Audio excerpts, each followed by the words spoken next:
Hey everybody, it's Jason Blaha here, and today I wanted to talk to you guys about the question of, does rep range really matter for hypertrophy? And the answer is yes and no, and probably not as much as you think it does. So let me put on my +5 hat of weaponsmithing, work on scaling up my crafting a little bit, and let's talk about this. And down below I'm going to link an article that Greg Nuckols had put out, and those of you who don't know who he is, world level power lifter, doing his PhD work in exercise science right now, coaches a lot of people out there. He's actually a pretty smart guy.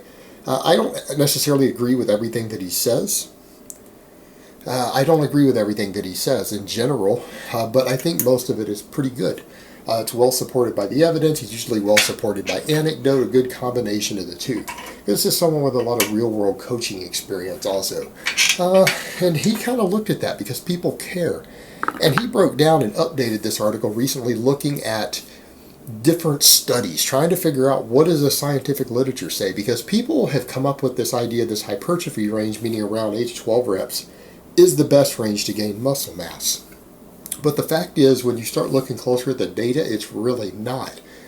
What you usually find is that that's, for most people, the best rep range to get out of the gym fastest and still stimulate nearly maximal muscle gains, meaning to stimulate very good or almost maximal or even maximal gains in the gym as far as muscle size goes. That sort of rep range, usually somewhere in the 8 to 12, 7 to 15, something like that, usually allows you to get into the gym and get out in the fewest number of minutes to stimulate the most muscle growth. But as he points out in the article, people have historically had ideas that if you work outside of that range mostly, that you will gain significantly less muscle. And the reality is that hasn't actually been found to be the case. And when you start looking at a lot of different studies, you start to notice when they look at different rep ranges and you start trying to look at moderate reps, that would be the moderate rep range, versus high reps, or moderate reps versus low reps, and you start pulling multiple studies, you start getting studies with different answers. Meaning he pulls examples of like 9 different studies that looked at moderate reps versus low reps. Out of those 9 studies, which are decently done studies, 3 of them showed they gained the same amount of muscle mass. 3 of them showed the same muscle gains. 3 of the 9 showed that the moderate reps, around the 8 to 12, gained a little more muscle, and then 3 of the studies showed that the lower reps, something like 3 to 5 reps gained more muscle. Well, that's pretty inconclusive, really. This is showing there's not really much difference. Same thing when different studies have been pulled breaking down moderate reps versus really high reps. Really high reps meaning going over 15 rep sets, 15, 20, 25. Something like half, maybe a little less of the studies show that the moderate reps produce slightly better muscle growth. Then you had a handful of studies that showed they produced the same, and then a handful of studies showing that the higher reps produced more, depending on what criteria they were looking for. So you start looking at this and we get into a big mess trying to figure this out. Same thing, Dr. Brad Schoenfeld had produced a study when he had tonnage equal, doing 3 rep sets versus, 8 rep sets, or was it 10 rep sets, whatever it was he had done in the study. I believe it was 10 rep sets. That one that I had linked in the past that Dr. Brad Schoenfeld conducted himself, and I like to call him Dr. Gaines.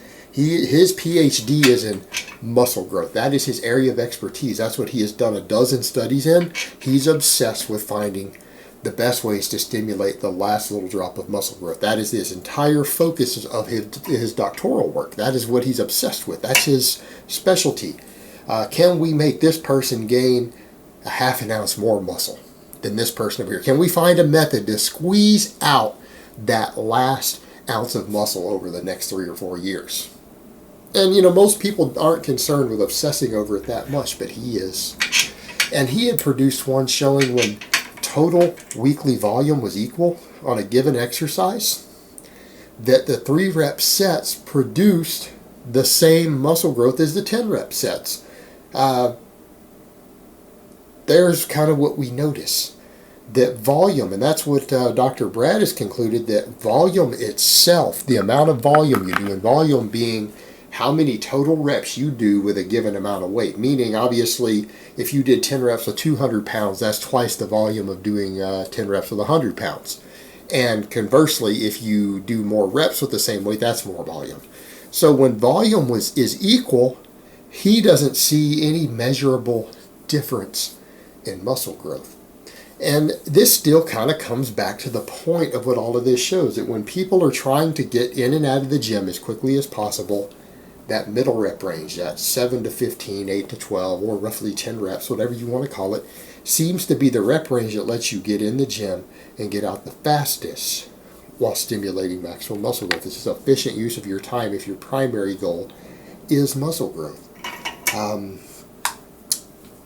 And that's kind of the key point here, because what we find is that you need, usually when you do really high rep sets, going over 15, let's say 20, 25 rep sets, you need the same number of sets as 10 rep sets to seem to stimulate the growth. Even though the total volume is higher, you need more reps. Well, doing 4 sets of 25 takes more time than doing 4 sets of 10, because you're doing 60 more reps on a given exercise. Those 60 reps actually add up to minutes.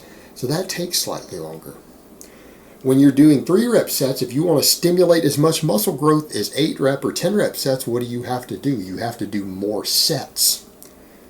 Well, doing more sets, especially if you're taking 2 or 3 minutes between sets, can start doubling the amount of time you're spending in the gym. And that's kind of the interesting take home when you look at all of this, is that really rep range only matters when you have secondary goals involved. Secondary goals could be, I want to get out of the gym quickly. I don't want to spend an hour and a half in the gym. I want to be in and out of the gym in 30 minutes or 45 minutes. How can I stimulate a bunch of muscle growth in 45 minutes? That's where this helps. Or I care more about muscle growth than, say, strength. Strength itself doesn't matter. If I could shave 10 minutes off my workout, my max squat and bench press will be 5 or 10 pounds lighter, but I'll gain the same muscle. I'm going to get out. But when you're training for other performance elements, the rep ranges do have perks, and that's the really higher reps can improve stamina more.